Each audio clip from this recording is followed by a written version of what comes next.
I've never had a time in my professional life where Americans have been more concerned about their own self-protection.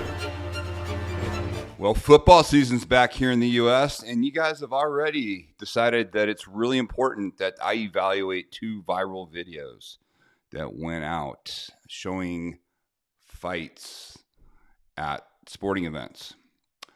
Dumb people eating, drinking, being aggressive, and then getting into an actual fight. I'm going to show 2.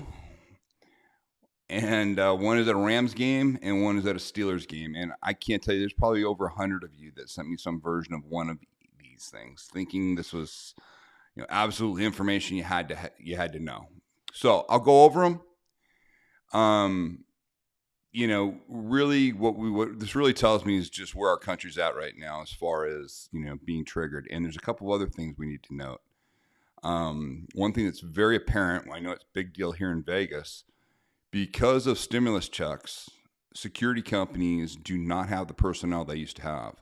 So there are real lack of proper security in a lot of the stadiums right now, just from a numbers standpoint. And you can see it with these types of events. But okay, let's jump to the first one. I think this is the Rams. Let's take a look at it.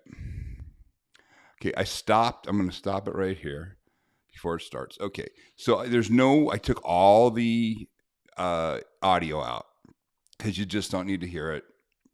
A lot of it's just, the typical kind of stuff you thought.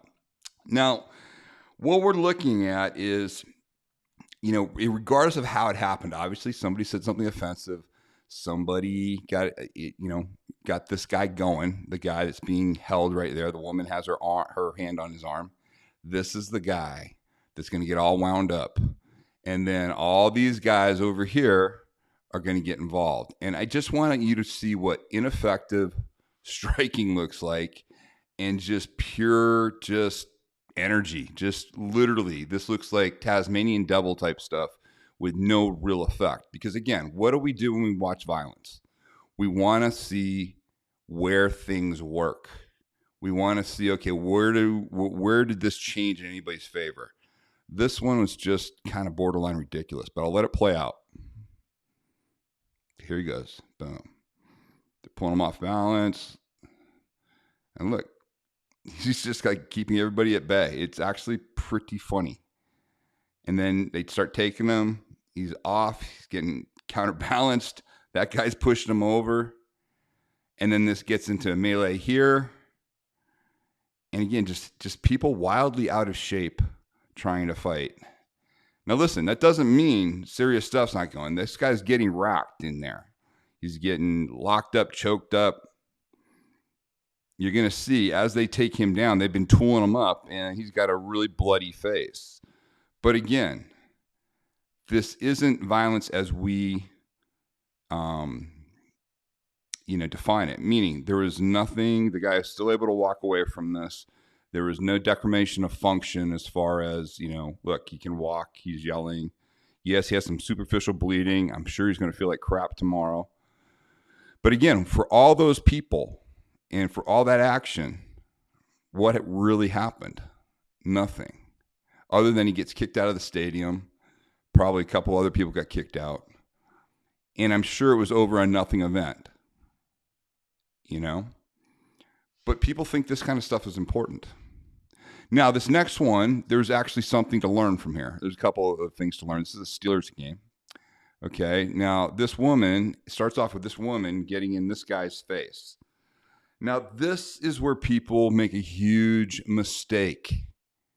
All right?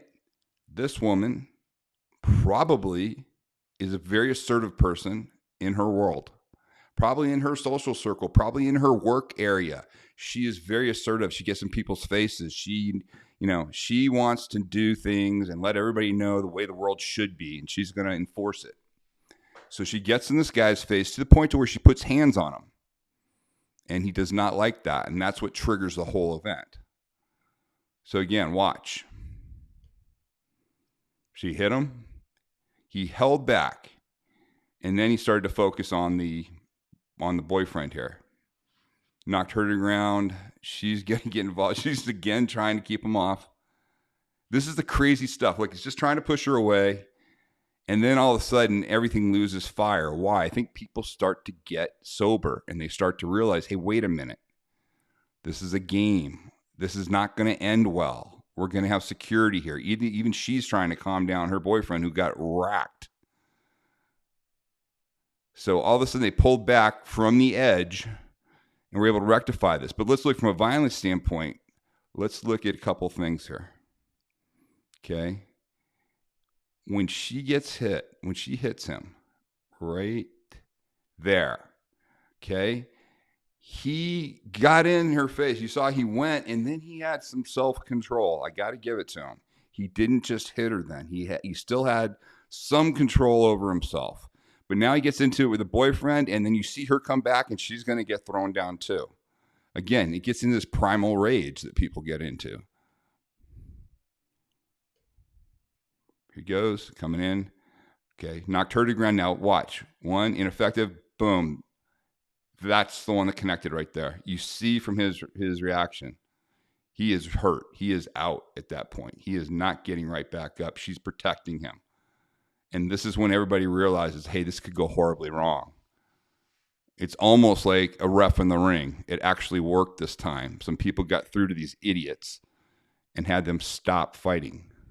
Rare to see these days. All right. So listen, there's not a lot we can learn from stuff like this. I get it. It's really, you guys all see it, and for some reason you sent it to me. I almost blew this off because there's really not enough, real information for me that I thought to share. But what is worth sharing is the fact that nothing that we saw was a commitment to do real harm. This was all antisocial aggression, and it petered out pretty fast. And you'll notice that the striking was what? All facial striking. What does that tell you? Social. They're trying to shut the other person up. Very, very common in antisocial aggression. So again, folks, we are living in times right now where people are easily triggered. They're looking for a reason. They're looking for a reason to feign disrespect, being disrespected. Looking for a reason to undo some injustice that they think that was done to them. It's prevalent. I see it all the time. I just was at a restaurant the other day, and this woman just got outraged because the wrong dish was brought out to her. And I mean, the overreaction was just crazy. But again, people have been cooped up. A lot of people have lost jobs. There's a lot of tension out there. So what does that mean? It's time to be even more polite. Now, I know I say that all the time, but you don't want it to escalate to this. You don't want to have to use violence unnecessarily over something that you're going to forget as soon as you get out of there. So if you are going to big events, just get out of there if things are going wrong. If it's getting a little aggressive there, if somebody's trying to engage you, you don't like it. The cool thing about those stadiums, you can get up, you can walk out, you can go take a break. Don't take the bait. All right. Well, until next time. Hey, listen, go to timlarkin.com. Get your free masterclass. That's where all of this is covered in depth. Okay. Well, you give us your email and you're going to get a, multi-hour masterclass on all of these subjects. Also, please join the Tim Larkin channel, this channel here on YouTube. Please subscribe to it. Please hit the notification bell. And please, please share a video with a friend. Let them know that this is here. We really are the fastest growing self-defense program on YouTube. It's amazing, but it's all because of you. So until next time, be safe.